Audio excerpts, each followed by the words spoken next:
Jaya Radha Madhava Kunja Vihari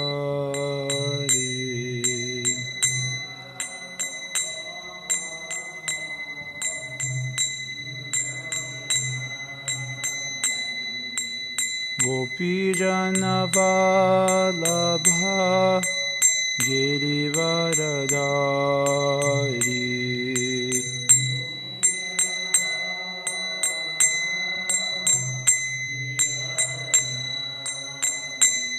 Rasodha Nandana Mraja Janaranjana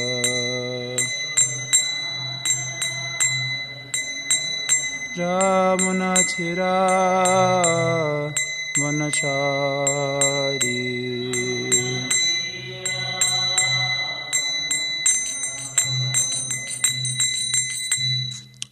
Jayam Vishnupad Paramahamsa Parivrajacharya Ashutarashata Shri Srimad His Divine Grace A.C. Bhaktivedanta Swami Prabhupada Ki Rajagranta Srimad Bhagavatam Ki Samvita Bhakti Vrinda Ki Gaura Pramanandi All glories to the Simula Bodhis All glories to Shri Shri Gauranga O Namo Bhagavate Vasudevaya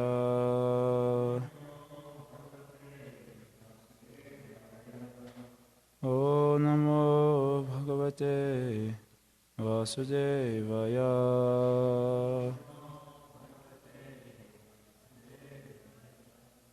O Namo Bhagavate Vasudevaya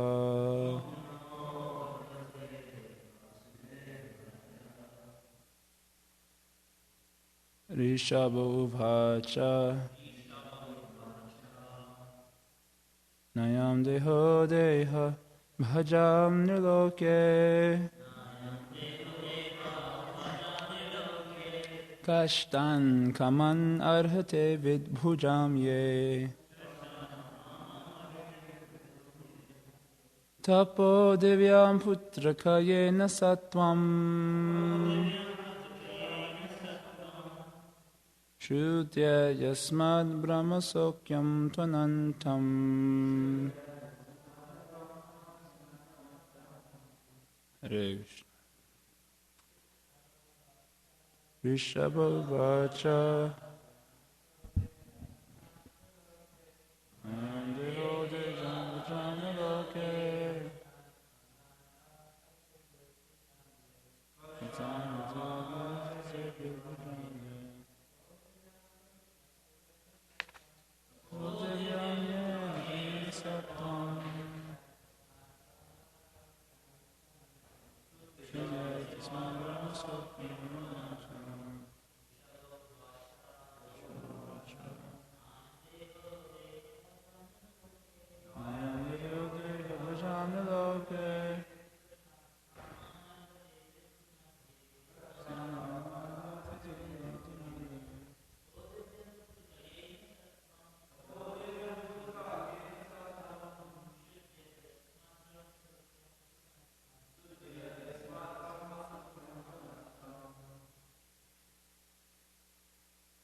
Mothers Rishabhavacha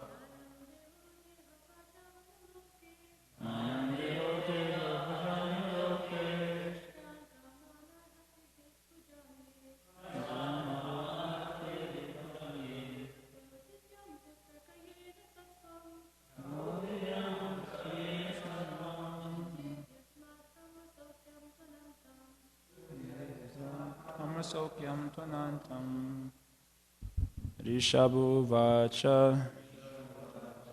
Lord Rishabhadev said, Na, not. Ayam, this.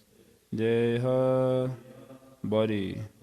Deha bhajam, of all living entities who have accepted material bodies.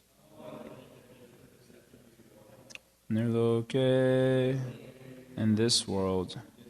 Kashtan, troublesome. Kaman, sense gratification. Ardhate, deserves. Vit bhujam, of stool eaters. Yea, which. Tapa, austerities and penances. Divyam, divine. Putraka, my dear sons. Yena, by which. Sattvam, the heart.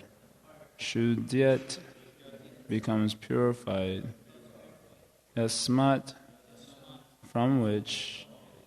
Brahmasokyam, spiritual happiness. To, certainly.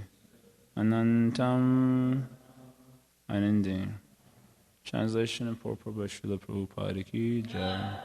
Translation, Lord Rishabhdev told his sons, my dear boys, of all the living entities who have accepted material bodies in this world, one who has been awarded this human form should not work hard day and night simply for sense gratification, which is available even for dogs and hogs that eat stool.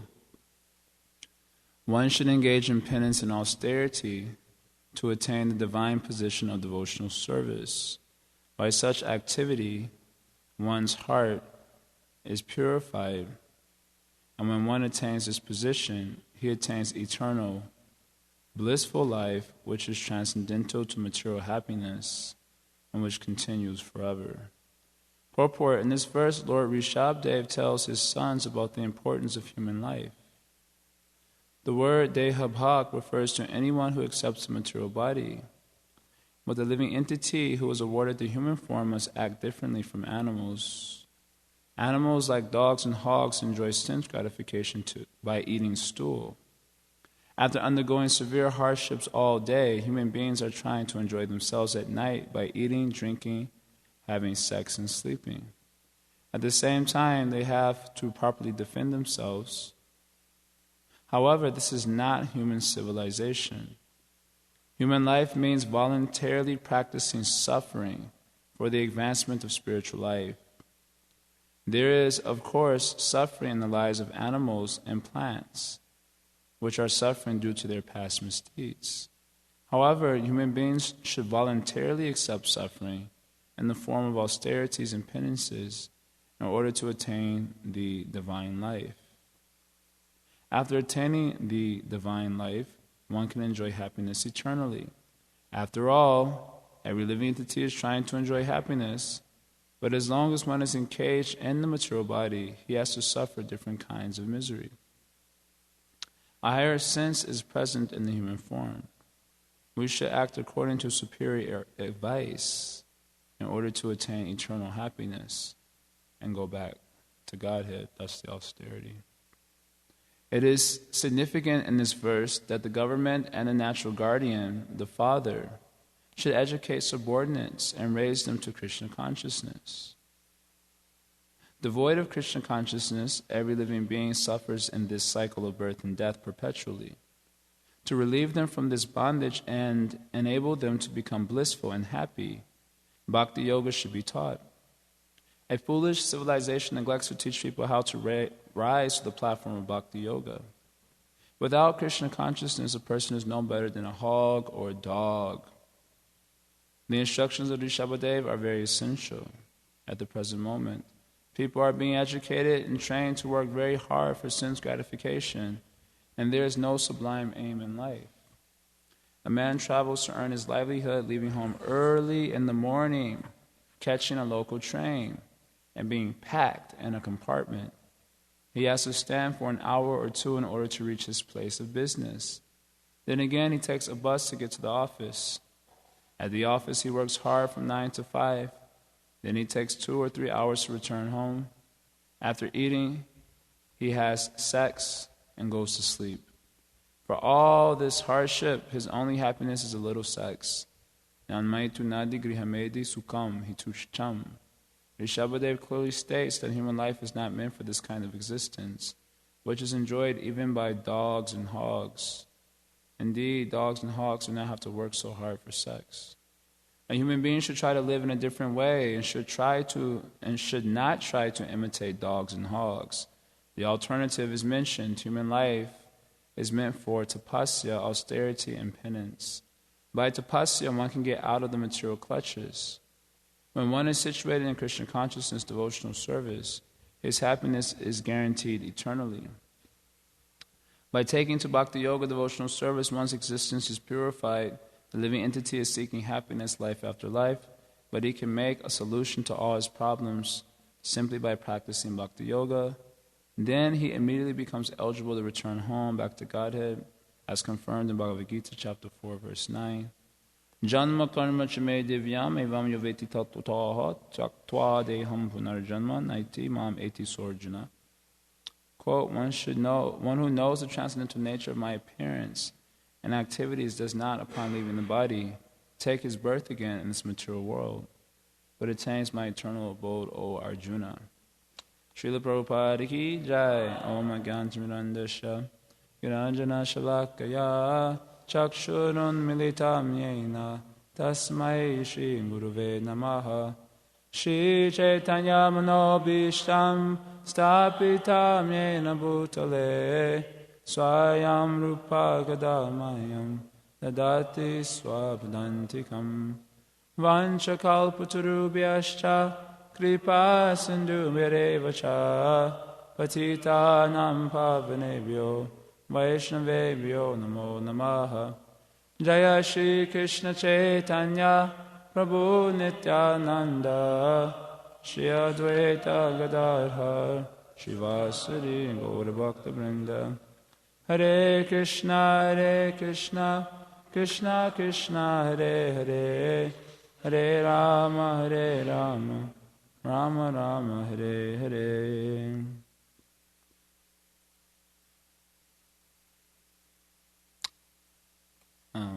Srila Prabhupada ki jai. So Prabhupada says, it is significant in this verse that the government and the natural guardian, the father, should educate subordinates and raise them to Krishna consciousness. So Rishabhadev is not only the emperor of the planet, but he's also the father of all the people he's addressing. Putrika, his dear sons. There's a verse in the Bhagavad Gita, Evam parampara praptam imam rajashiyo vidu. So Krishna describes how he was giving this transcendental knowledge among the saintly kings. So that's a significant point, that the knowledge was given to the Raja Rishis, the people who were the leaders of the society, because they would be able to organize the society in such a way according to that transcendental information. And people, by following that, would be able to elevate themselves. There would be material prosperity, and also there would be spiritual elevation. So it is significant when Krishna says it was given amongst the Raja Rishis, those who are leading the society. At the present moment, the society is led by persons who are like animals. Big animals, but animals nonetheless. So they, dharmena hina pashubi samana, they don't consider the principles of religion as given by Krishna. So the Shastra says, pashubi samana, they're equal to animals. And some of the animals are vicious, like tigers, lions, etc. Some animals are vicious. So then, when there's an animal society, the biggest animal wins. He governs everything. He controls everything. So having neglected the instructions of Krishna, the leaders are like animals, and vicious ones at that also. So the society is being misled. Andanya tandar upaniya manas, tepisha chantram unadam nibhada. The blind leading the blind into it. Blind leaders leading equally blind followers into the ditch of material bondage, greater and greater suffering. So it is important that leaders get their information somehow, that they should be convinced. Otherwise, even whatever work the small-timers do will be destroyed by the leaders whom people are looking up to or looking to with faith. That's like their Mahajans, Mahajan Vakya, whatever they say is, what should be Mahajana, what is that? Yeah, Mahajana. Yeah, I was thinking of another verse also. Mahajano ye kahe se satyamani. Sri Chaitanya Mahaprabhu says that whatever the Mahajans say, that we accept as truth. So there's a purport in the 6th canto where Prabhupada is talking about how for the materialistic man, their Mahajans are something else. So whatever they say, they accept as truth. So if they're speaking all nonsense, then the people will accept that as truth without having to go through the process of intellectualizing, trying to understand it. They won't go through that process. Without any intellectual processing, they'll just accept whatever their Mahajans are saying is the truth, right? It's like sometimes we hear some far out things from our Mahajans, and we don't question it, because the Mahajans are telling. Just like we were hearing the example when Mahaprabhu was traveling through South India, I think, he met a Sanandiya Brahmana who was low caste. So generally, according to the culture, the sannyasi should not eat in the house of a Shudra, a low caste person. So the Sanandiya Brahmana was a low caste person. But this Brahmana and Lord Chaitanya were dancing together in ecstasy. And everyone was seeing that, and they were quite amazed. Then at one point, Mahaprabhu wondered, how is it that he was so much in ecstasy? So then the Sanandiya Brahmana told him he had some connection with Madhavendra Puri. So did Madhavendra Puri eat at your house? Oh yes, Madhavendra Puri, I served him nicely, I cooked for him, I served him nicely. So then Mahaprabhu ate at this Sanandiya Brahmana's house. He didn't need any other confirmation from any other source, because Madhavendra Puri did it, then it must be bona fide. So he accepted it. That is the nature of authority, you just place faith. So if the leadership is demoniac, people are faithfully following them, then they won't go through the intellectual processing to find out why what they're saying is foolish. They'll just accept it. And this way everything is destroyed. So it's very important that leadership gets the spiritual wisdom. So Srila Prabhupada wanted that. I was recently with a friend last night, and he had shared with me about he was struggling with a strong doubt and the presentation of Krishna consciousness, because apparently the modern scientists had created life. He was sharing this with me. And the particular, they created a bacteria, it seems, and they called it Cynthia. So he was asking me about this, and he had been struggling with this doubt for almost a year, it seems, almost close to a year. So he was asking me, and I was like, well, I'm not a scientist. I don't know the various details of these things. You should talk to scientific devotees who've probably looked into this thing in detail to find out where's the defect, because it's necessarily defective, because the conditioned souls cannot surpass the 4 defects of conditioned life. It's not possible. He had not done that. He only had went to one devotee who was a philosopher, so he couldn't give him any proper understanding. So I mailed a couple of devotees, Madhavendra Puri Prabhu, and I mailed Mother Donna Kaylee. I have to read her mail for you. It's hilarious, because Mother Donna Kaylee comes out with the bazookas from the get-go. I read it to him this morning. It's completely hilarious. Mother Donna Kaylee's mood is like crush, And I wrote her that, and it was a very short mail. It was titled, "Do you know about Cynthia?" And then a short mail. And she responded, I think within a half hour or something, like a very quick time she responded, with the bazookas out. And completely dismissed the whole thing and smashed it and guided us to proper articles and so on. I sent it to this devotee. So his mind has been so disturbed by this event that we stayed up until about 10 o'clock last night talking. And then I woke up around 12:58 in the morning to go to the bathroom, and I noticed he wasn't there. So I went out of the room to go to the bathroom, and I saw he was on the computer. I'm pretty sure he was looking at the mail that Mother Dan and Kaylee, I had forwarded to him. So he was up the whole night reading this thing.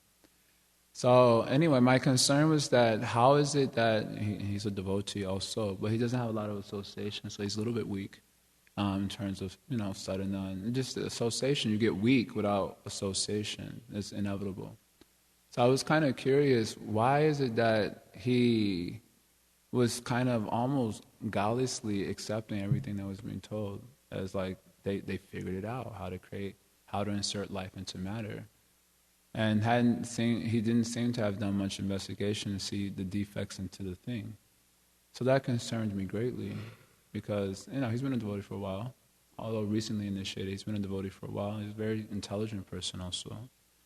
But kind of this is what the leaders are telling, and kind of without any intellectual processing, accepting.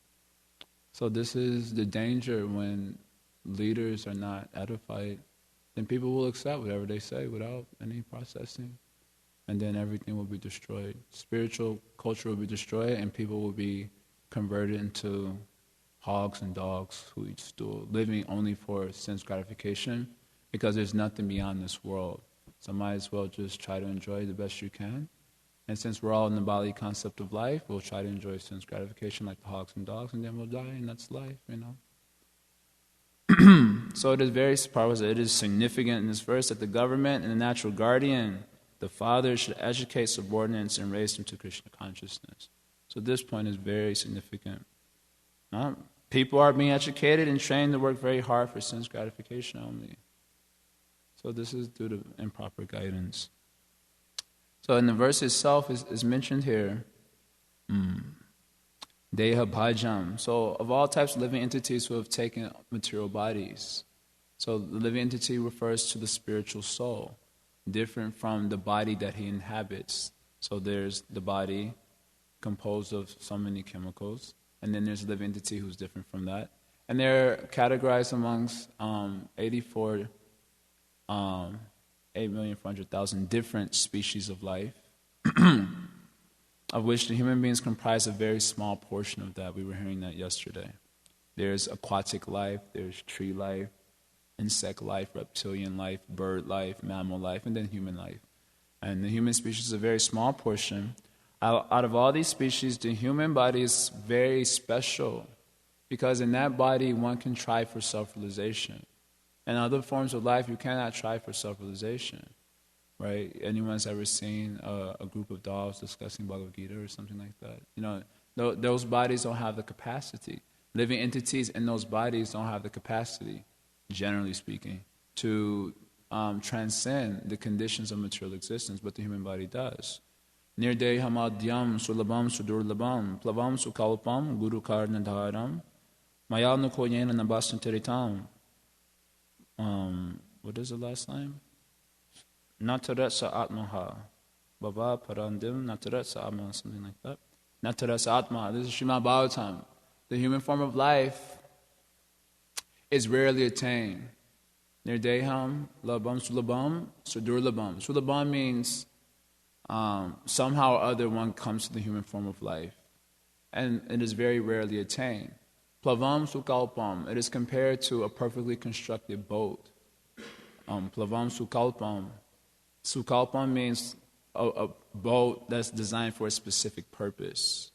That is a very important point. Just like you have your ski boats and your yachts, these huge cruise ship type things, and so you have different types of boats. You have your rowboats and what do you call these things? Canoes, kayak, like that. Okay, so you have different types of boats, and they're for different purposes, right? I think the kayak is meant for like whitewater rafting. I don't think you want to take a ski boat whitewater rafting. I guess you could try, but I'll see you next life. Type of thing. So that, you have different boats constructed for different purposes. They're not all meant for the same thing. So similarly, the bodies are there, the different species of life, including the human species of life, but the human body is designed for a particular purpose. So you need to know what that purpose is, and that purpose is self-realization. That's actually what it's designed for. The human form of body is not very useful or efficient or effective in sense gratification. It's just not effective. Like the epitome of happiness on the material platform is sex life, and the human body does not have much capacity for enjoying, at least when you compare it to certain species like monkeys or pigeons who can do sex life so many times in an hour. So many times an hour. I think I heard a pigeon 26 times having sex in 1 hour. And a monkey, anyway, not to get into the details and graphic, and then the mind goes, astray or something. But they're not very effective. Those bodies are very effective for sense enjoyment. Human beings cannot do like that. That is not possible. Even if they try, they should foolishly try it. It's not possible. It's not very effective. So this is the epitome of sense gratification. And the human form of body is not very useful for that. But it is useful for one thing. It's useful for self-realization. That's what it's actually built for. It's built for that particular purpose. But in order to realize that purpose, Guru Karna Dharam, you should accept the captain of the ship, the boat. That is called as a spiritual master. Guru Karna Dharam. Karna Dharam means a captain of the ship, a helmsman. That helmsman is the Guru. Maya Nukoyena Nabasutaritam. And the favorable winds, which are also required to move the boat along. Right? You may have a captain of the ship and the boat is there, but if there are no favorable winds, the boat cannot navigate. So then the favorable winds are the Vedic literatures, the words of Krishna. So that is also required. So if in the human form of life, this facility is there, definitely, if one does not take advantage of it, then he is Atmaha. He is a killer of his own soul. A killer of his own soul. It means living but not living, no life. Just like modern people, they, although walking, they are without life, no happiness. That is not possible because they're killing their souls. How do you kill your soul? Because the soul is eternal. How do you kill your soul if the soul is eternal? Depriving of Krishna. Yeah, you could say that, anyone. Yeah.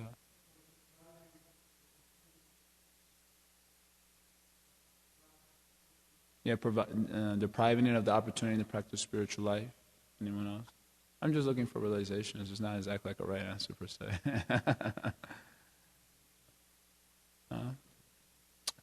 I was also thinking by increasing its identification with matter.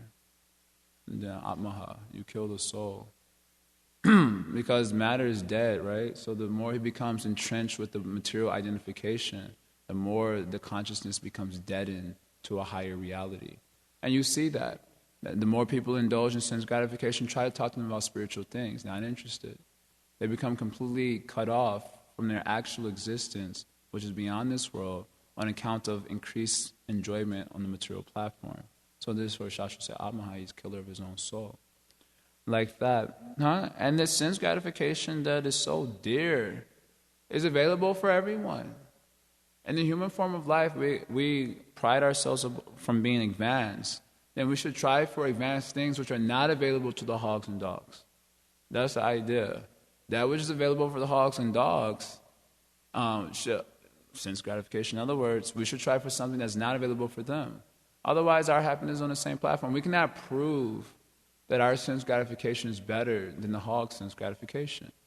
Because the enjoyment the soul gets in a particular body depends on that body. So in other words, a hog won't feel happiness by eating lasagna. If you put a plate of lasagna in front of a hog, he's not going to be attracted to that.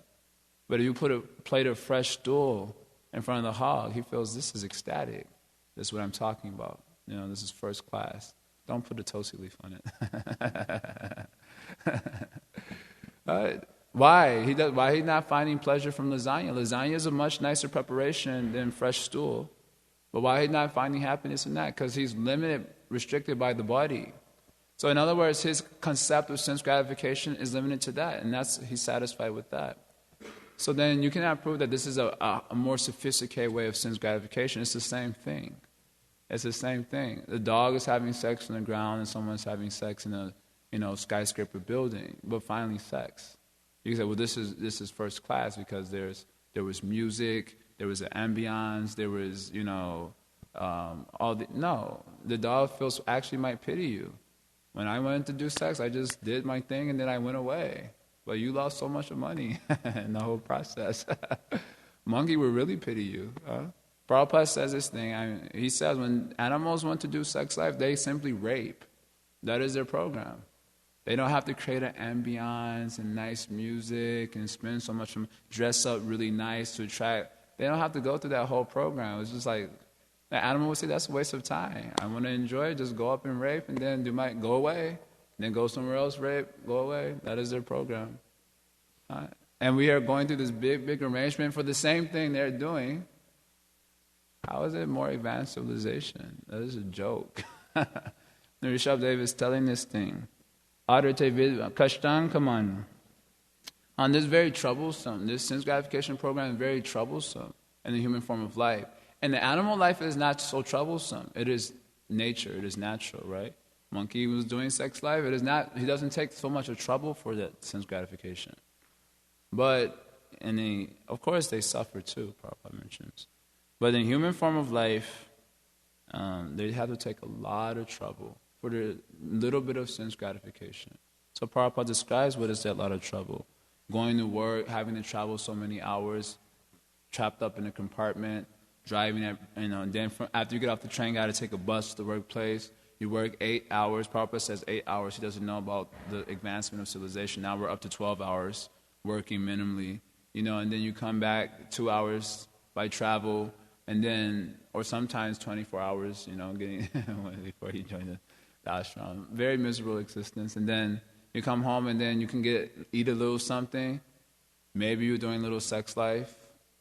Imagine if that wasn't there. Everyone would lose all enthusiasm for anything. And then go to sleep, and this is very troublesome existence. So human form of life is not meant for this. Human form of life is meant for divine austerity, tapo divyam. Tapo divyam means devotional service. Divine austerity means devotional service. Beginning by following superior advice. We should act according to superior advice in order to attain eternal happiness and go back to Godhead. So this is the austerity in Kali Yuga, is that we don't want to follow superior instruction. We think that whatever I feel is the authority, right? What is that? Yashastri vidam ushigya vartate kamakaritaha. The living entity throws out authority, Shastra Vidhi.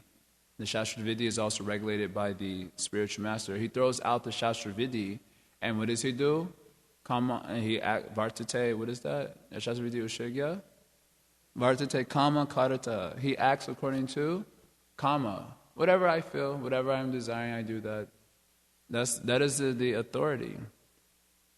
So then, in spiritual life, the first principle of development is following the religious principles given by God through the parampara for us, right? That's the first application of spiritual life.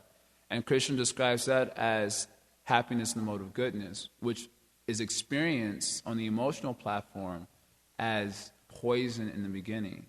But in the end, it leads to happiness, right? So then, I've been mentioning this, that there's always this dichotomy in conditioned life between the emotional experience and the rules of religion or dharma or the guidance or superior guidance. This contrary picture is often there between the two. And the emotions feel very close to us, whereas the principles of religion are like abstract. They're very abstract. You should do this, it will lead to eternal happiness. It's like very abstract, but the feelings are very real. So then when you have to make a decision, the general tendency of the conditioned soul is to acquiesce to the emotional experience, because that's very real. That's what Krishna calls as anarya jushnam. This is not befitting an Aryan. In the Aryan culture, they would always subordinate their feelings to the dharma, the shastra vidhi. Whatever the shastras say, we have to follow that. And although I'm feeling something, I'm not going to abandon my dharma because of that. And Arjuna was going to abandon his dharma because he was getting an emotional experience based on the realization of losing his attachments. So that created a certain mental image that was not very pleasing. It compelled an emotional investment. and then he wanted to abandon his dharma. Krishna says that's a narya jushtam. That's not befitting an Aryan. An Aryan will rather tolerate that experience, right? What is that? Tam tatikru sabharata, matra sparsha sukonteya, shatoshan sukadukada, agama apino, anityas. He will tolerate that emotional experience and subordinate himself to the religious codes for elevation. Krishna says this is experienced as poison in the beginning, bitter. So therefore the living entity is not usually attracted to the happiness in the mode of goodness. He has to have a strong intelligence to see its value, right? And then he accepts it, and then it leads to nectar in the end. So this is a tapo divyan. This is the austerity. Divine austerity means devotional service, which begins with following the order of the guru, which is usually, how do you say? Contradicting our desire for sense gratification. By doing that, one is shuddhyat, he becomes purified. This is the main thing. One will not get purified so much by doing activity under concoction. If he's mental speculating about, even in devotional realm, if he doesn't follow any authority, then that still can be within the realm of mental speculation. He won't get purified by that. He has to follow authority. This is a purification. Because ultimately, it's not like, we should not exactly imagine the purification in a very mysterious sort of way. Like something magical is happening. In one sense it is, because Krishna's in the heart helping out. But in another sense, it's just helping to develop the mentality of a devotee, which is very simple. In happiness or distress, I'm serving Krishna. That's like the very simple mentality of a devotee. In happiness or distress, I am serving Krishna. So in the beginning, we're not so much aware of Krishna, we're aware of the principles we're supposed to follow. And if we adhere to that strongly, then in principle, that is devotional service. In happiness or distress, I'm adhering to the dharma or the instruction. So in that way, you get purified. Or purified, let me use another word. You gain momentum in such a mentality, right? Every time you acquiesce to the temporary situation, you lose momentum in spiritual development. But every time you follow that, you gain momentum in the spiritual concept. You reinforce it, that I'm a servant of Krishna. So then that's the purification that's taking place. That, okay, I wake up in the morning time, I don't want to go to the Mangalarti. The mind is saying, you worked hard yesterday, you're so tired, take a load off. Like that. And then, but the Dharma says go to Mangalarti. So if you acquiesce to the emotional experience, you lose momentum in spiritual consciousness. If you follow it, you gain momentum in the spiritual consciousness. That's the purification. The purification is a reinforcement of the spiritual concept of life. Namely, I'm a servant of Krishna. Despite all situations, I'm a servant of Krishna. That's the purification. So it's not like a very mysterious thing that's taking place per se. Krishna's in the heart and removing things, But it's not like, okay, now I'm going to take lust out of you and so on. It's like a very practical thing. Are you going to follow or not? Right? Krishna says this thing. Ma chitta sarvadurgani, ma prasada negachati, that you'll be able to cross over all obstacles of material life. Ma chitta, by fixing your consciousness on me. By my mercy, ma prasada, you'll be able to cross over all these obstacles. So it's not like, what is fixing consciousness on Krishna and acting? Ma manusmara yudhyacha. That is a purification, very simple. Then you start to come to the Brahma Sokyam platform, unlimited happiness. Why? Because my happiness will not be dependent upon what's happening in the external world, but rather the pleasure of Krishna. Just like sometimes a mother is taking a lot of trouble for a child, and when she sees her child smiles, it's all worth it, right? It's a wonderful experience, right? You've been a parent, most of us not parents, but we can imagine this is the case, right? That she's taking so much trouble, and sometimes she wonders why she's doing so. Then the child smiles, and it's all worth it, right? So similarly, it is like that. The devotee is serving Krishna, and knowing that Krishna is pleased, then Brahma Sokyam, he's happy. That is a spiritual happiness. Knowing that Krishna is pleased. Not coming from, I endeavored to do my service in Krishna, for Krishna, and I didn't get any result, therefore I'm sad. No, knowing Krishna is pleased by the endeavor to do so, knowing that the results depend upon him, the devotee becomes happier and happier and happier as it becomes steadier and steadier in his conception as a servant of Krishna. It becomes unlimited once it becomes Krishna consciousness. When it comes to the platform of Krishna consciousness. By tapasya, one can get out of the material clutches. And when is situated in Krishna conscious devotional service, his happiness is guaranteed eternally. So getting out of the material clutches means getting free from false ego. 1:21 Bhagavatam. The material clutches means the false ego, which is perpetuating our existence in the material world. And that false ego which says, this is good, this is bad, this is good, this is bad, this is on and on and on and on, causing the soul so much of misery.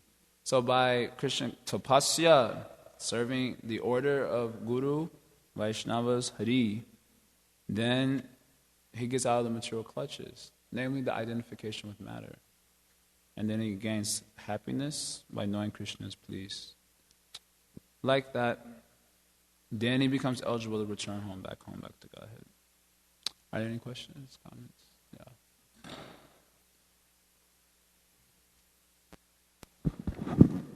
Yeah. Hare Krishna.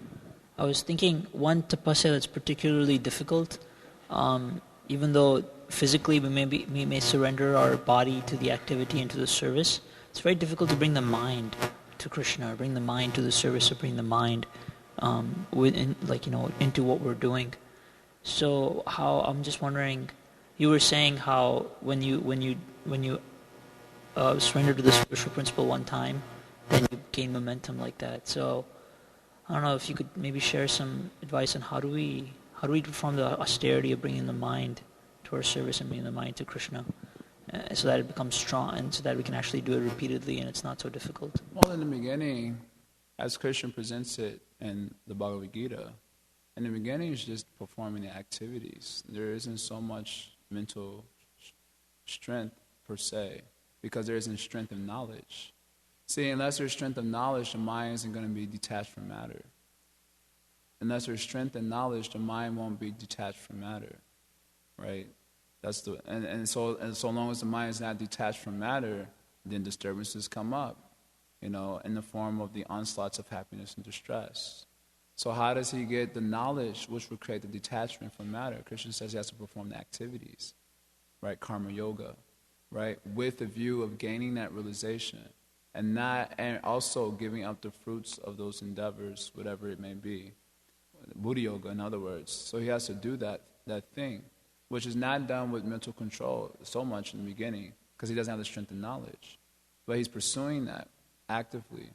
So in devotional service, first is just the activities, right, of devotion. But strictness in the activities. That's the first, let's say, installment. Strictness in the activities. And the mind isn't, again, because it's poised in the beginning, I have to follow so many rules, etc. Hare Krishna, sit up straight. Otherwise, there's no use in speaking if you doze. It becomes a useless affair. If you're going to ask a question, at least stay awake to hear the answer. So then, first, there must be strictness in the activities. Otherwise, the mind is not going to cooperate because it's poison in the beginning. I have to follow so many rules. The mind is frustrated about that, etc. So he just follows the activities. And because he's doing that, like I said, getting momentum in the right conception. And gradually his knowledge increases.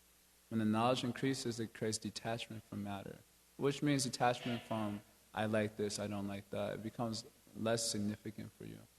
Right now it is very significant for us. I like this, I don't like this. That's very important for us.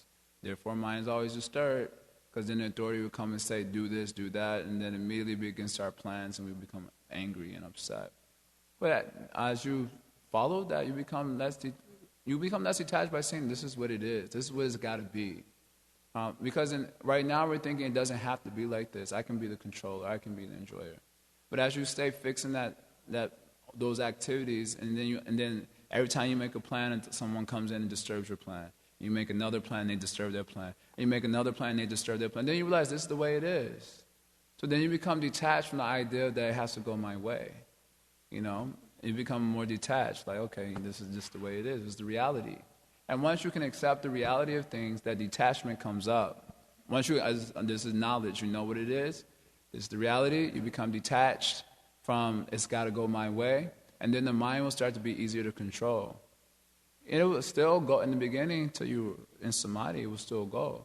But you will become detached from the movements. of the mind. Right now, the mind goes, we're very attached. Like, the mind gets an angry experience, we just go along with it.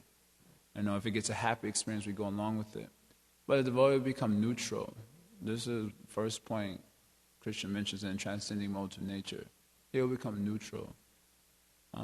That doesn't mean exactly devoid of emotion. It means neutral to the material experience and so on. Then he'll be able to fix his mind. So then Krishna speaks about yoga system. Then after he fixes the mind, his devotion will become deep. So one thing I've noticed is that when the mind is bewildered or experiencing some strong emotional state, not only do you forget what you're supposed to do, but what you're not supposed to do starts becoming very reasonable. Like, the mind will start giving you reasons to believe that if you do this or if you do this, those are perfectly reasonable options. So it's almost like you get a little, kind of like Arjuna. He starts thinking, if I don't fight, and then he finds really good reasons why he shouldn't fight. So I was thinking that can be a little bewildering. Like, you're trying to do a service, the mind gets agitated, and then abandoning service and doing something else becomes very reasonable. So don't abandon service. Time to take Sabharata. I always say these types of questions are all summarized in that one verse. Generally we tend to try to give really clever answers and like really deep and insightful answers for all these like mental questions. Why am I mental, in other words? But Krishna summarizes all the answers all the questions that could possibly come up. Krishna summarizes it in one verse. Tam Tiksha Sabharata. Learn how to tolerate without being disturbed. Next question. And then after that he goes into a discussion about the Jiva Tattva, All right, Tam Tiksha Sabharata. If you do like that, you'll get liberation. And then Jiva Tattva discussion. He moves on. And we're like, wait a minute, but I have another question. My mind is doing this, and Tam Tiksha Sabharata, next question. And then another devotee asks, well, sometimes I feel like this. Tam Tiksha Sabharata. Anyone else has a questions? Well, I was thinking like this, thinking about the devotee, and it made me very discouraged. Tam Tiksha Sabharata. And anyone else? It was like really, although we try to look for clever, kind of mechanistic things we could apply and so on. Like we were hearing yesterday, spiritual life is not about that. Gokulananda Prabhu was explaining, Christian teachers, Rishabh is going to come out, learning how to tolerate happiness and distress. That's absolutely essential. Otherwise, the mentalness will never stop. It's like a black hole. I don't even know if these things exist, but we grew up watching television and hearing these things. Whatever you put into it, it just sucks it up, like that. So when a person is very mental, you can give him best advice. He'll just suck it up, and then another one, and another one. There'll be no end to that. So Krishna also knows that, so it's time to Tiksha Sabharata. Any other questions? Like that, any other questions? Yeah. There were two questions. The first is the follow-up part of Himanshu Prabhu. You told that for the knowledge, to get for detachment, we need to do our activities. And we need to bring the strictness in that activities, right? Yeah, so Prabhupada says that in NOI, if you were strict, it would be easier to advance. So Prabhu, it's very difficult to be strict in the neophyte level. So how can be the submission is a good way? Submission to the devotees, or submission in the sense everything, what we do, just try to listen them, try to hear them, try to serve them. It's a good way to bring a strictness in the life initially? Well, I think to do that, you have to be strict. It's very hard to follow whatever the authorities say, this, that, that itself requires. I'm not talking about the authority also, I'm talking about the simple, let's say, our brahmachari's family. Let's say if someone is telling, be submissive and feel that you are a fool, is it a good way to start rather than being strict that, okay, no, this is my way of living? Because I'm always doing like this. This is my way of living. This I am doing, I am doing this. So instead of being that, can we... of course, obviously, to be more submissive is better than being adamant about one's own position. That's always even if sometimes you're right, it's usually a better course because it'll help engender a better mentality in the future. Now, even if you feel that you are right, but this is very perfectly reasonable and so on, but the authority is told like that, if you just kind of submit to it, it helps to engender a more humble disposition, which is useful for devotional service. Like that, so of course, that is always a better thing to do. But then to stick to it requires strictness. That stick to that mentality is not very easy.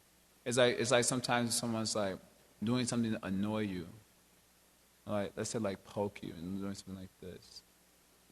You know, and they just keep doing like this. And in the beginning, you might be tolerating, like a kid's doing something like that. And you might just be tolerating. And they keep doing it, and they can kind of see you breaking down a little bit, you know? I'm getting a little upset, and then they keep doing it. So it's something like that. You try it out, but to maintain that mentality requires a certain strictness. Because, you know, sometimes you feel like you have a breaking point. And so it's not easy, in other words. But it's always certainly better. Because it's the process. Okay. Yeah. Is you gave the how to obtain Brahma Sukhyam, unlimited happiness, that mother taking care of child, and she's getting lots of trouble taking the child, and when the child smiles, she feel happy that okay, she's satisfied that my service is okay. Similarly, when you do something for Krishna, I mean, see Krishna is happy, but it's very difficult to see in the neophyte state that we feel that okay, we've seen the Krishna, oh wow, Krishna is looking, he's very pleased, I've cleaned the temple floor, I've done great books today.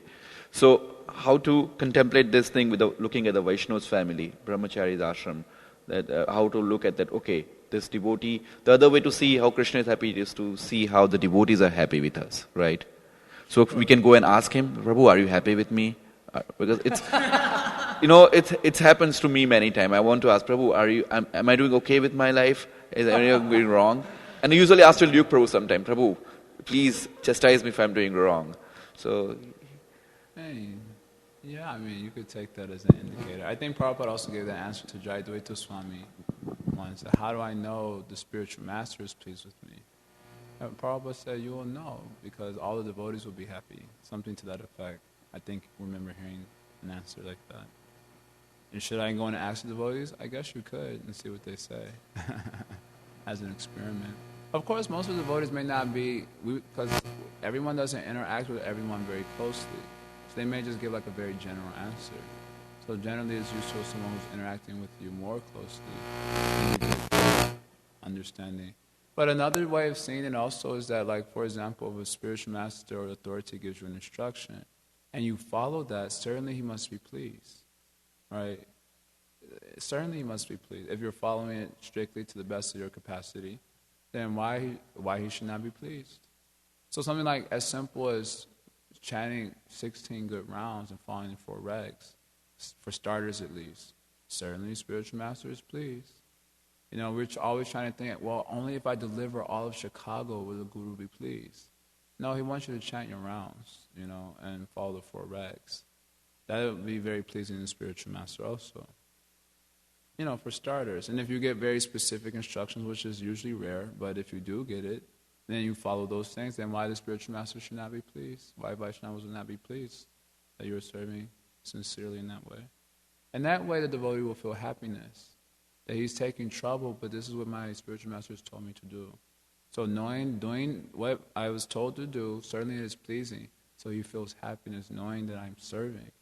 Just like sometimes we know very well when we're doing sense gratification and when we're doing service. Many of us know very well the difference. And Krishna says in the Gita, they know very well the difference between the two. And when you're in a more service mood, don't you feel happy? Automatically, you know, and it'd be like a lot of difficulties coming up. But because you're fixed in the service, you feel a happiness that it's just like the happiness you feel by being responsible, right? Most of us may, aside from Daita Prabhu and maybe Ashray Prabhu, a few others, maybe mostly irresponsible person. But then when you finally like did something really responsible, you feel like you accomplished something, isn't it? You know, like if you were told, can you give me this paper at, 8:50? And you gave the paper at 8:50, you feel that you accomplished something very nice, right? Because you were responsible. So it's something like that feeling, that I was told to do like this from Guru. I understand that's the order of Krishna coming down. And I did like that. So you feel happiness knowing they must be pleased because I followed. I acted responsibly as opposed to whimsically. So there's something like that I was mentioning. You know, we may or may not always be able to get like the face confirmation. Are you pleased with me? You know, sometimes it happens. That happened to me one time. should not look for these things, though. You should just do what you're supposed to do. One time, when my spiritual master was coming, recently, when he was here last, and I went to greet him outside to give garland, and no one happened to be there. Gokulananda had left to Mexico that time, I think, and so only I was outside to greet him that time. Lucky me, I was happy about that. And it was cold also. It was really windy. Anyway, I went and greeted him and gave a garland to him. And when he got out of the car and he embraced me, and he said, "I'm so proud of you." And it was very wow. I didn't do anything special, to get that, mercy. I didn't do it anything very significant. I'm struggling like anything here in Chicago and so on. And so like that, he gave some encouragement, mercy. But we should not expecting that. I never expected that. Usually expect the sauce. That is a good thing to expect. I like your point that don't look for anything. Just go on with your service unless you feel that you are right, you are doing something good. Unless you are feeling that you're not going beyond the certain rules and regulation of our Krishna consciousness movement, then go on with your services, and automatically, if you're following the Guru's instructions and authorities, everyone will please. And suppose if somebody is not pleased, then that Krishna will make the situation arranged. Feedback. Don't think that feedback won't come up sometimes, or a particular interaction which causes a particular, things to come out. Expect that to happen and then adjust accordingly. Don't think that feedback shouldn't come. Or anyway, I'm following the order of my guru, so I know he's pleased. So the hell with whatever you say. You should expect that sometimes feedback might come up, and that is Krishna helping you to adjust your services, like that. Feedback is not too good. If the devotee, suppose let's say one or two devotees are not satisfied with what we are doing, or some situation comes, we should not try to resolve it, right? Because we know that what we are doing is right. No, that's what I'm saying. If the feedback comes, you should consider it, and then try to adjust accordingly. We shouldn't just dismiss it. Maybe Krishna's inspiring them to say like that to us for our edification. So we shouldn't just dismiss it thinking, "Oh, I know what I'm doing is good, so you people are just ignorant, you don't understand." We shouldn't dismiss. They're devotees. So Krishna may be inspiring them to address something in us, so we should consider it. You should consider what is being told and think, "Oh, maybe that is right, actually, like that." In the beginning, we'll be maybe a little agitated, but cool off and then consider. Like that, that's what I'm saying. Okay, so Ratak, you want to say something final? Yeah. Mr. I still can't feel my fingertips. Yeah, it's been a whole 24 hours. I don't know why that is. Hare Krishna.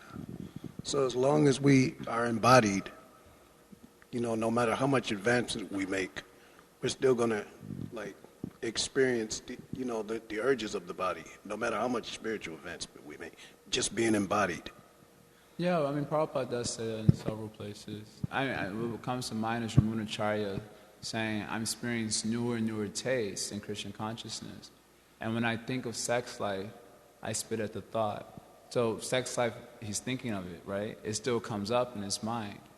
But he spits at the thought, so that's the important point. When the thought comes up. Yeah, when the thought comes up, he spits at it. He doesn't...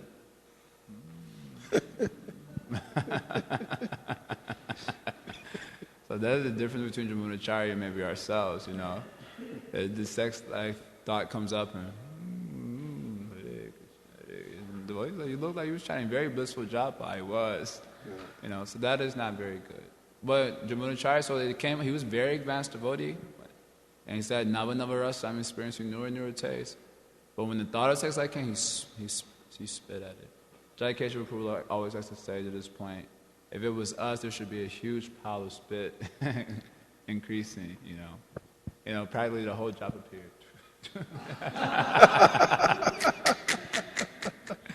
And everyone comes into the room like, "So much spit on the ground, what's going on?" And they said, "Well, I'm not experiencing Nava Nava Rasa, it's not coming." But I'm just practicing this exercise of spitting at the thought, just so that hopefully one day I can do it in truth. Okay, so like that. Srila Prabhupada Ki Jai.